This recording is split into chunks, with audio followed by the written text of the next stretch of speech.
El zorzal de Bicknell es una especie de ave migratoria que viene aquí a República Dominicana probablemente a mediados de noviembre. Ocupa hábitats como bosque húmedo, en la Cordillera Septentrional, en la zona que estamos. Específicamente estoy estudiando cómo la densidad del zorzal de Bicknell puede ser afectada por los cambios en la vegetación. Si sabemos de cuáles plantas se alimentan, entonces podemos sembrarlas y proveerle más recursos y poder manejar los hábitats de la especie.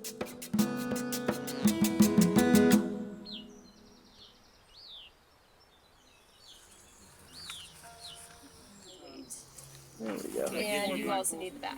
Okay, so flip featherware's a 1. Any featherware parasites? Nope, 1 across, 28.6 weight. 2890.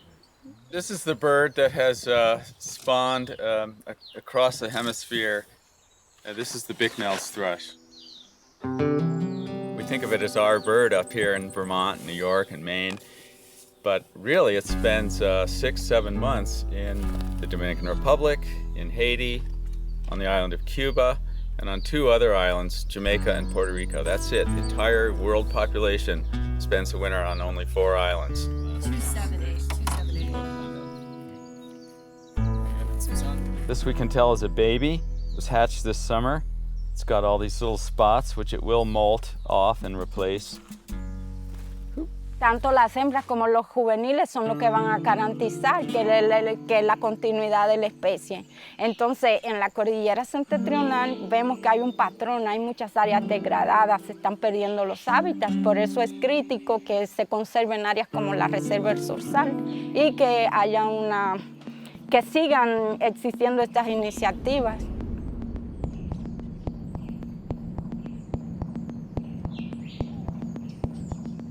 La Reserva Zorzal es la primera área protegida privada establecida en la República Dominicana y tiene un fuerte componente social y de sostenibilidad económica, además de conservación de la biodiversidad.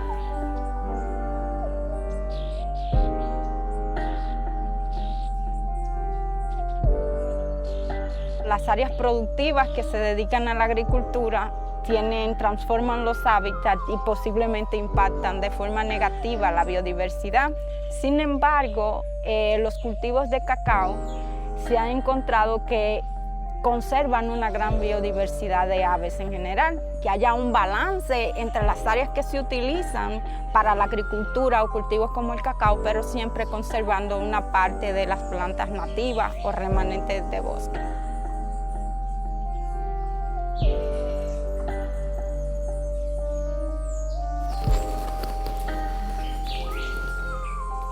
Esa es la cigua palmera, es el ave nacional de la República Dominicana.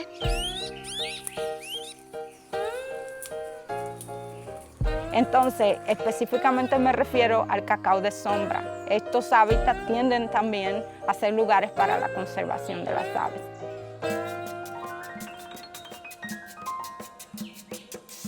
La conservación es multisectorial. Necesitamos que el sector privado, el gobierno, las organizaciones internacionales, los gobiernos de otros países también apoyen la conservación.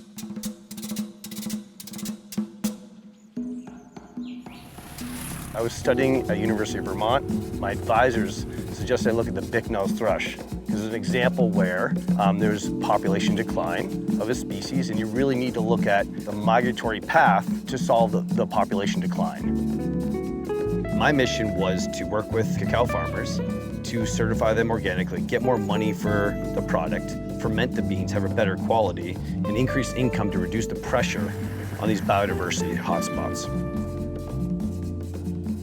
People are tied together by environmental services. It can be water, it can be climate change. In our case, it was birds. If you think about the global economy, a lot of it's business, a lot of it's policy, but there's also a science community that communicate and work together on conservation initiatives. Nosotros tenemos que entender que la Tierra es una sola y que todos estamos interconectados.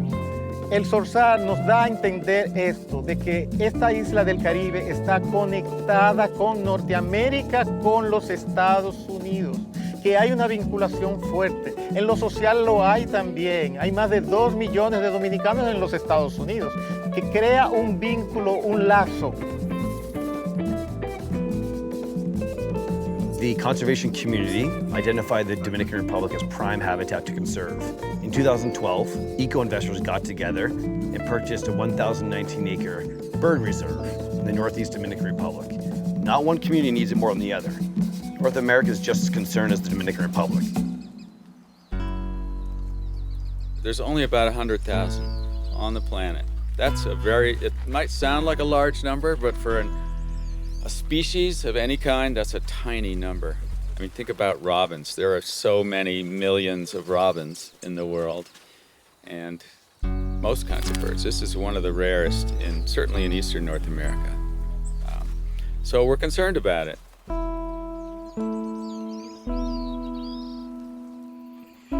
Running a 1,019-acre bird sanctuary is not cheap. So we were looking for a financing mechanism.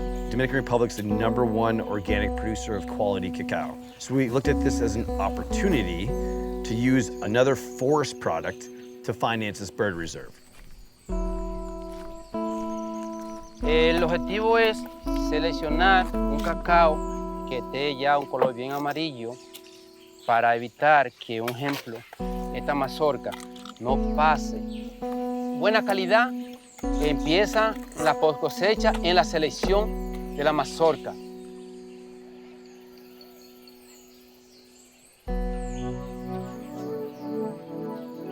So Zorzal Cacao is the cacao-focused company that runs that operation to finance the bird reserve.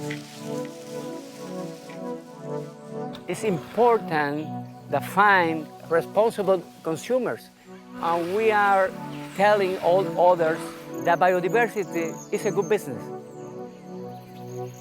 This trip was spontaneous. I reached out and asked if I could see Zorzal, just hang out, have fun. I missed you. How you doing? Good. Oh my gosh. Beautiful. Thank you. We ended up starting to talk more in depth about potential partnership, and so the journey became much more meaningful, much more significant, and took on just a different level of depth.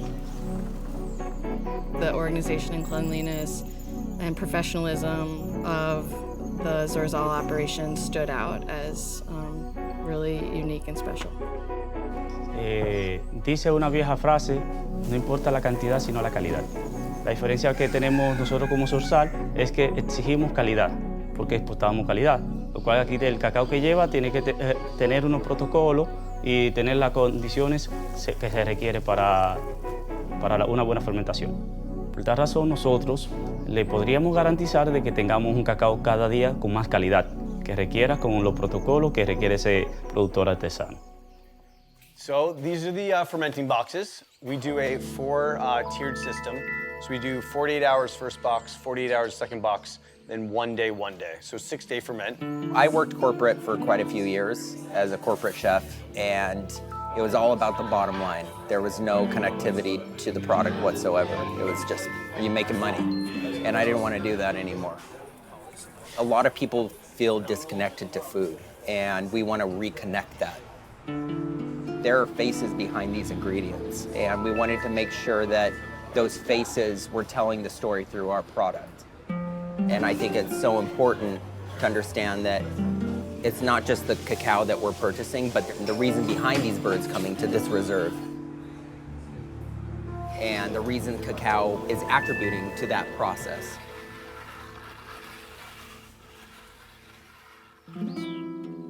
Our goal all along has been to equip our Dominican and Haitian partners and Cuban partners to become the stewards of this bird and its habitats, and that's the future. It's really in the hands of our local counterparts, and that's happening now. If we can demonstrate how to conserve habitat by bringing partners together on identifying the limiting factor of this species, we can do it for other species, other global problems we have. The importance of conserving the southern habitat is a higher priority right now because it's more vulnerable, I think, to habitat loss. These habitats, these mountaintops are well protected. La comunidad trabajan conjuntamente en un objetivo global, común, como es la conservación del medio ambiente. Creo que es un proyecto que estamos vinculados por amor. Esa es la principal conexión. Our focus is around the science, and around that, there's a lot of benefit that both parties can partake in. Where all the cacao is grown in the world is where all the biodiversity is. So if we could use cacao to conserve more habitat worldwide, that's so important for our environment, our global economy, then we'd be successful.